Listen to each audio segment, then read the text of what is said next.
Alright, we're the 18th of December.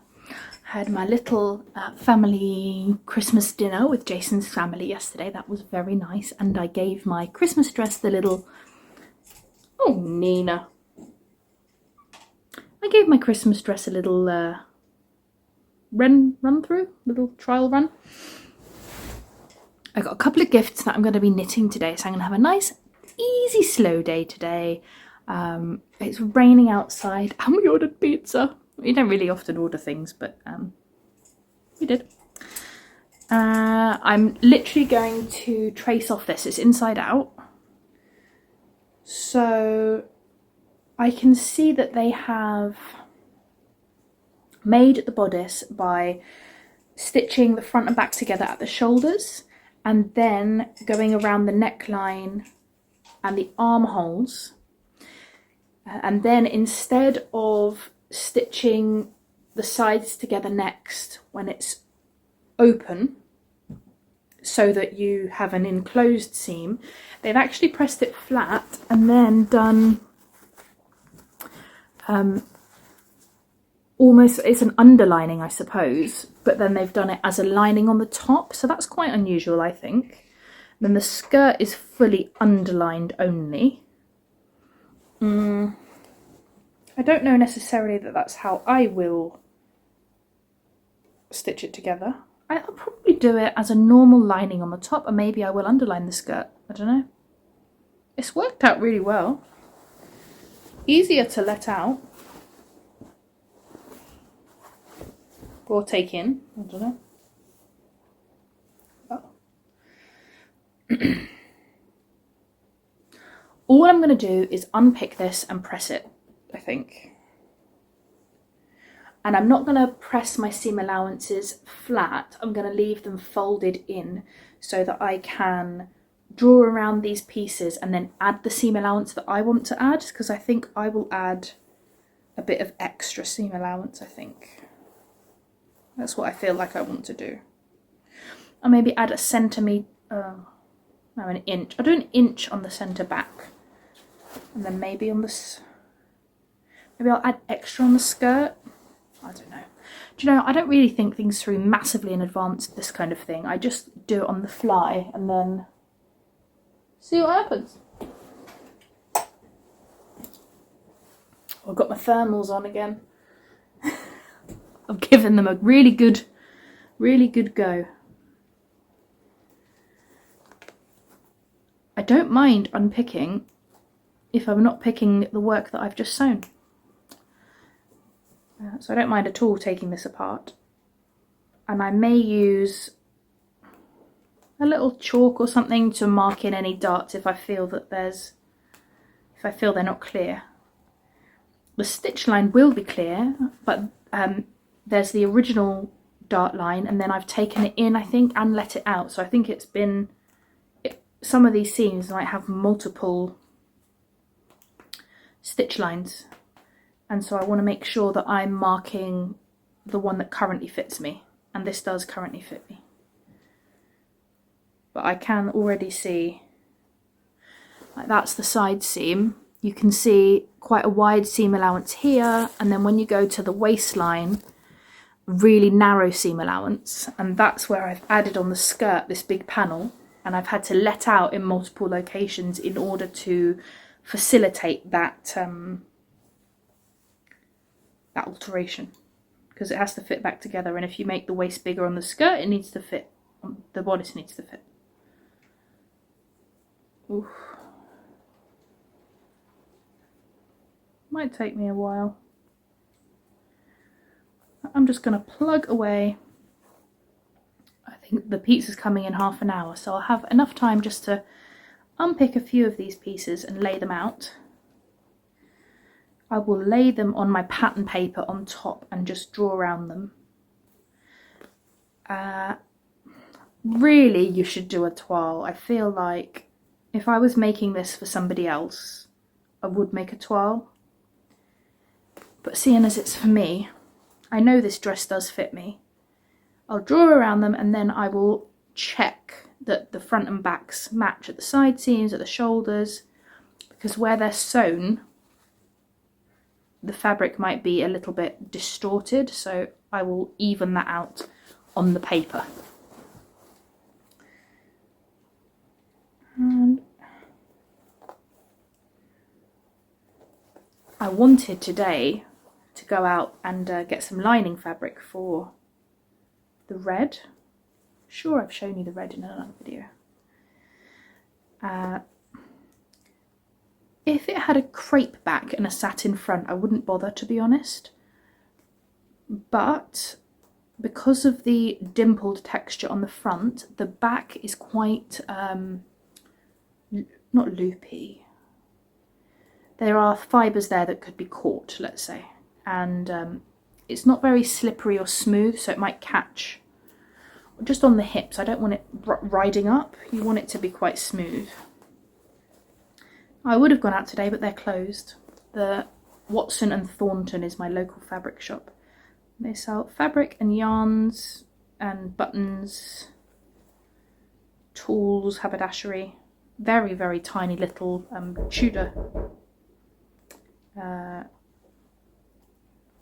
Tudor shop. Super old, like a black and white front with the old windows.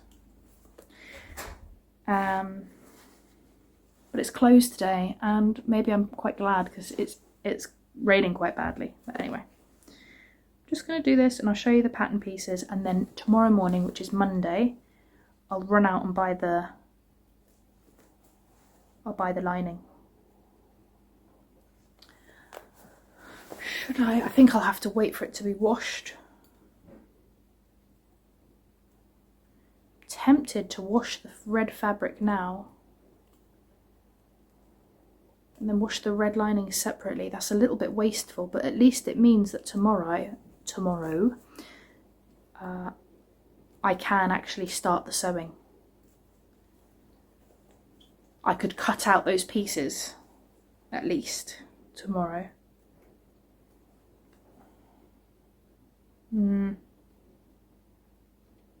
I'll have a little think. I do always pre-wash my fabric, I've got to say. I might not always make toiles, but I do always pre-wash. If I'm going to wash that garment, then I pre-wash the fabric. I think I may have once even destroyed the fabric washing it. But at least I destroyed the fabric and not the finished garment, because that would really have annoyed me much more. And I will also need a zip. Lining and zip. Everything else I've got at home. Then yesterday, when we were at the service station, there was a Waitrose, so I picked up some salted caramel truffles. Hello. They're gold. Why not? And another one of my favourites, Turkish Delight. It's in like is it bamboo? That is a heavy lid.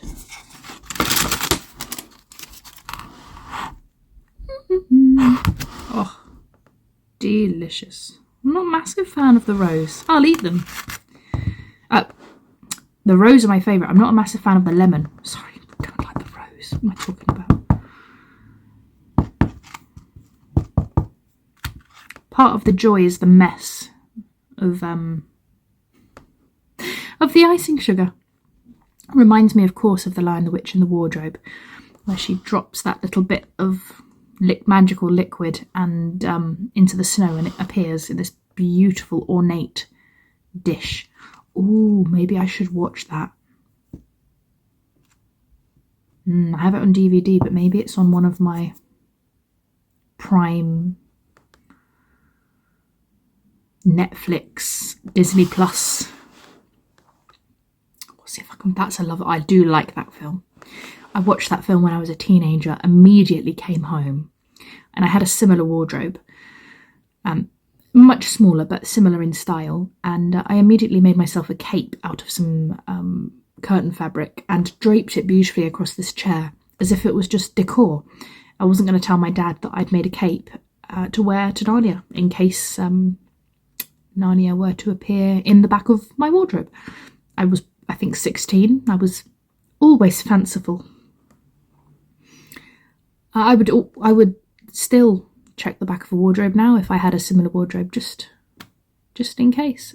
Whether or not I'd go through the portal is another story, because nothing good ever happens from going through magical portals into otherworldly places. But you know, I like to know if it's there. Talking of films, what other films? The other day I watched The Bishop's Wife, which is an old black and white movie, one of my favourites. Similar time frame to It's a Wonderful Life. It's a Wonderful Life. Very good, feel good. It's got bells in it. It's got an angel in it. It's got a very sweet little girl in it. What is not to love? The Bishop's Wife has some similarities, and an angel comes down to help the bishop and his wife in a way that the bishop did not expect to be helped. So he wants help with the fundraising for this big church or cathedral, whatever it is that he wants to build. And he ends up having help more so with like family and happiness in that, which of course, very important, very nice, very handsome angel. If I were the wife, I'd have gone off with the angel, quite frankly, but that's fine. That's fine. What else? Other Christmas films? There are so many good Christmas films.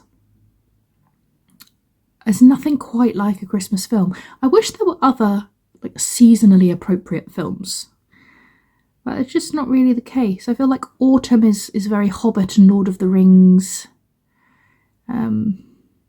Perhaps the beginning of the school year could be a little bit Harry Pottery, you know, get your letter and go to school. Autumn films like Harry Met Sally, maybe, with a bouquet of pencils. And Gilmore Girls, I feel like that's a very autumny one. I could do with some late winter films that are no longer Christmassy but still quite festively wintry. I suppose there are films, aren't there, for all year round, but I don't know, the Christmas ones just have this very particular vibe to them, this very like feel good, has those slightly religious, moral based undertones, which I somehow really appreciate in a film. When I watched that new one, was it Mine or Yours on Amazon? Something like that. That was good. It was two students, and they don't know whose house to go to for Christmas. They go to their own homes, but they're really tempted to go and see the other one, and then they both decide last minute to go to the other one and surprise them at their family home. But of course, they've both done it, so they turn up to just the family, and the person they've gone to see is not there. That is brilliant. That's a British one, which most of the Christmas films I watch are American, actually. So it's quite unusual for me to watch one that's a modern one that's British. And I love like the poor family. There's one that's super, super rich, and then there's one that's meant to be like on the other end of that. Not necessarily poor, but just like ordinary. And I just love that family. I think I must just really relate to them in some way. They're so much fun, and there's so much silliness and little arguments and things that are just really heartwarming. I don't know if it's heartwarming, but it is. I should have forethought my list, shouldn't I, really? So I could tell you all my favourite Christmas films. But everyone's got their favourites. All the ones that we've watched when we were children as well. Anyway, I'm going to just trace off these pieces. I've got the ironing board set out. You can't see it. It's just here behind me. The iron's there. Probably just iron the darts flat, and then I will trace these off. And that's all I'm going to do this afternoon. And then I'm going to work on all those knitting projects that are gifts, because we are getting down to crunch time. I would also really like to have red nail polish in the next few days, please. If Christina of the future can please make that happen. Better get started. There are lots of snacks to eat. Oh, I'm going to put on The Lion, the Witch and the Wardrobe if I can find it. I don't have a TV anymore, so I can't watch the DVD unless I take out my ancient old laptop that sounds like there's a steam train in it. Like somebody is in there working hard. I think it must be made of like clockwork mechanism inside. It's not digital anymore. That's so old. It's just there's a little man inside pedaling, trying really hard to keep that laptop going, and I can put DVDs in there. But it's like under so much stuff to find it. Please may it be on one of these. Please may it be, please may it be. I can confirm that Lion, the Witch and the Wardrobe, not the Chronicles of Narnia, is on Disney Plus, with also Prince Caspian. Seen it, loved it, watch it, yep. And there's a third one. How did I not know? The Voyage of the Dawn Treader. You know what I'm doing this evening. Oh, it's this. This is how cold it is up here. This cold. All right, let's get it going. Hello, festive. I'm having another piece.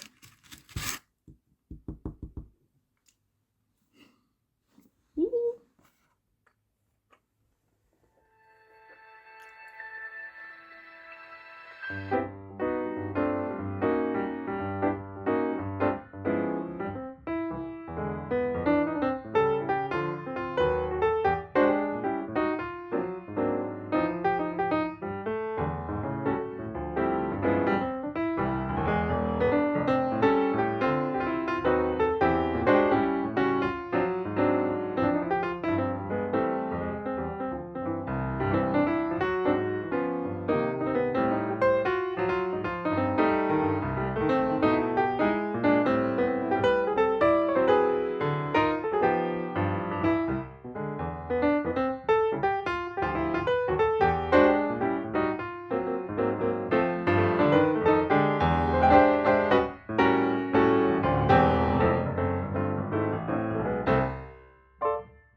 There will be terrible lighting, I'm afraid, but here we are, a bit rough and ready. Here's the pattern that I've taken off my fuchsia pink dress.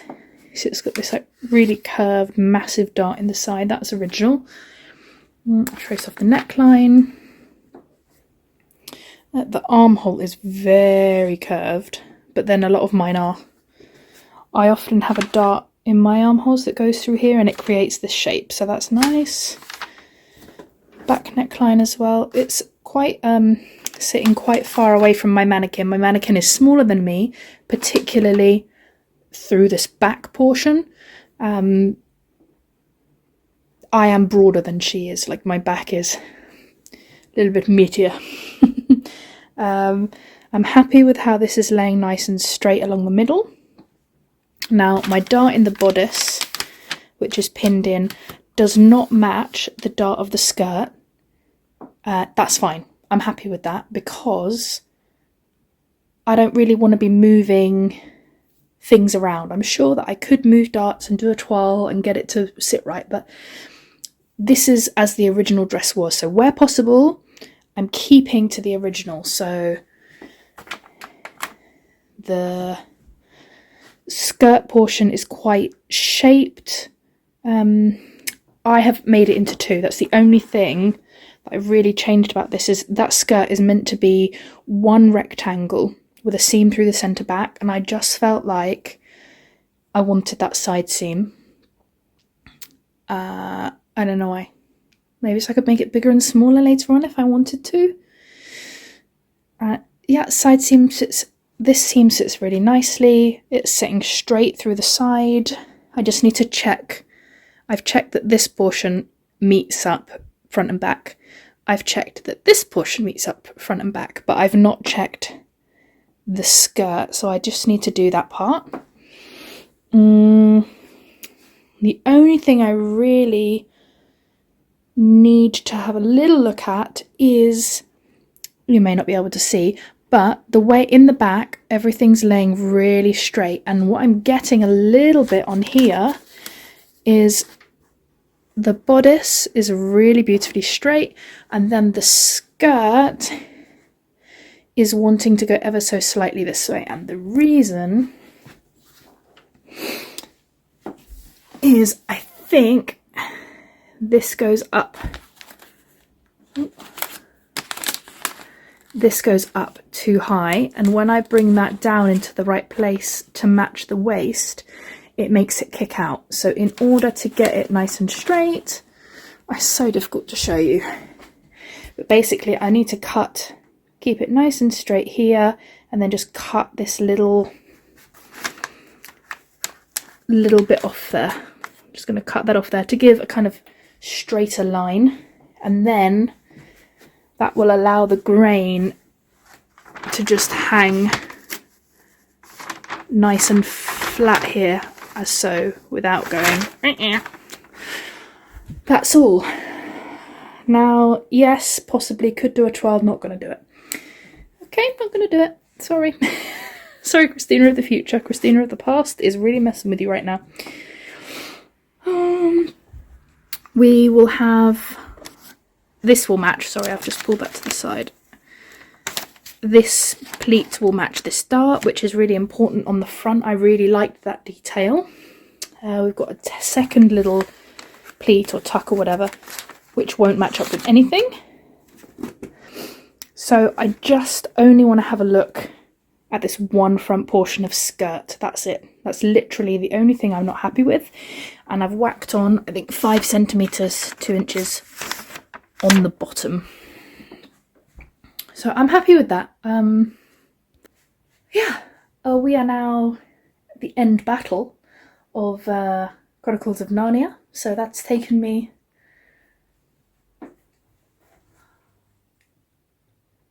I don't know. I can't read from that far away. I look a little bit dishevelled now. Usually pattern cutting is a morning activity for full concentration, but unfortunately it's a late afternoon one today. Yeah, that's great. So that now is ready. That's ready. I mean, I'm going to do another 30 minutes of tinkering on that skirt portion just to be 100% sure. And the way that I made it into 2 portions is that I used my skirt blocks, which are these.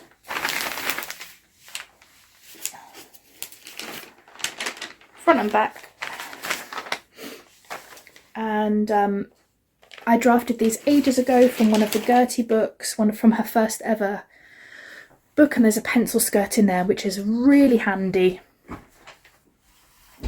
I fitted it to me, well actually I got a friend to fit it to me, and now if I ever need a fitted skirt I just adapt that one, so that is definitely worth taking the time to do. And I just made sure that just the general hip shaping and things like that were more or less, you know, we're not looking for exact, and I've got a good few inches of ease through my hip line, and then I've added that inch of seam allowance on the centre back so I can adjust accordingly once I'm making the dress. I might pin it together really to see, and then I can add some extra if I need to through that seam. But I think we're going to be fine. I did wash the fabric, it's in the washing machine, and that way tomorrow I will buy the fabric for the lining. In the morning when Lila's awake, I will cut out everything in my satin tomorrow as well whilst Lila's sleeping, and then I can pin those cut pieces, that fabric, onto the lining once the lining's washed and dried, and use them together, I suppose, if I'm going to underline. Maybe I might do similar to what the original was. Maybe. At least with the skirt, I think I will. It's very good for altering, actually. If the lining is attached to each piece and underlined, whichever. That way, if you ever want to let it out, you just run your machine through it. Yep. And nice to hem as well, because you're stitching your hem stitches only into the lining and not touching the outer layer. Because it's satin, it would pucker up quite badly. So that's good. I'm just watching the rain outside because it is raining quite badly. So I'm going to finish watching this.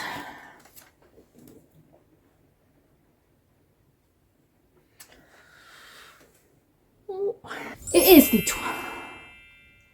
19th? Oh, I don't even know what the date is. Oh, God blimey. God blimey. I have just nipped down to the shop. Jason drove me and got myself some lining fabric. I was going to pre-wash the lining, but it's polyester. Polyester is a man-made fabric, not natural. There's no natural content at all. I don't know if it shrinks.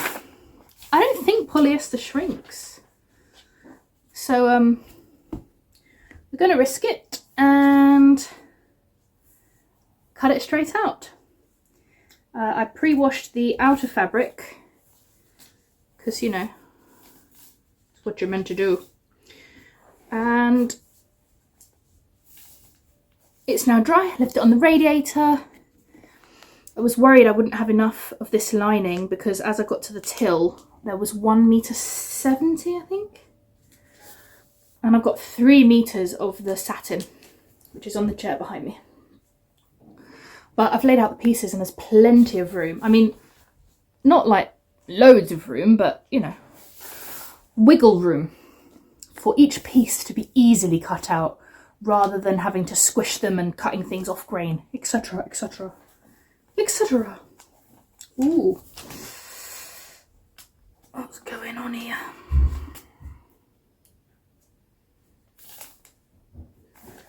Yeah, so I'm just going to cut everything out. That is like my main chore for today of crafting. And then I cast on last night. I cast off the scarf I was working on, which needs washing and blocking. I'll do that today. That's a nice easy one. I'm just going to like soak it, bring it out or squeeze it out. And then I think I'm just going to hang it on a hanger to dry. And then the weight will kind of lengthen that scarf a little bit. Because it's garter. Garter stitches up quite tight. And then as you block it, it really grows. So, wonderful. I just noticed a group text from my work about presents for residents. We have to eat it. All of the residents are divided up and everyone, well, I have 2. How we have to buy them Christmas presents. They give us the money to do it. So we were told we need to buy nail clippers because everyone needs their own rather than having like a nail kit for everybody. I think that's health and safety, hygiene, whatever. So I think I've got a man and a woman. I'll buy both of them that because I've been told to. And then bubble bath is always good. And so is like shampoo, conditioner type products. Especially because I love doing baths. I like to make sure people have nice products. It makes such a difference. Sometimes people don't have anything for the bath and don't want anything in the bath and just can't be bothered. Just sitting in just water is just so boring. I was thinking a nice box of biscuits. The gentleman in particular loves biscuits. My goodness, he just keeps coming and coming and coming for more biscuits. So I thought a nice little tin of biscuits or a box of biscuits would be really cool. So I think I might just go to, I think it's called Home Bargains. It's a little walk down the road and they do like toiletries and things as well as chocolates and stuff. And then I can also probably get like a gift bag to put them all in, and then I will drop them off. I was thinking maybe I could dress Slider up in a pretty dress because maybe we could walk around the home and just say hello, just in passing to everyone. That might be nice. She's only been once when we had a summer fair. She loved it. Oh, they loved her as well. Lots of the residents still ask every time they see me, oh, how's your little one? How's your little one? And they think it's so funny that she sits in puddles. because she does. She won't just go and jump in a puddle. She will sit in the puddle. Silly Billy. So I need to add that to my mental list. I did watch all 3 of the Narnias yesterday. I should have stopped at 1.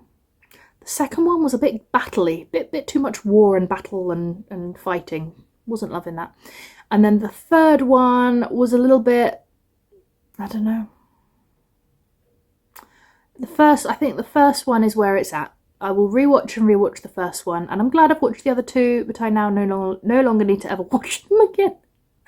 And I have this desperate need to watch both Nanny McPhee 1 and 2, because Jules of So Sweet Violet mentioned it.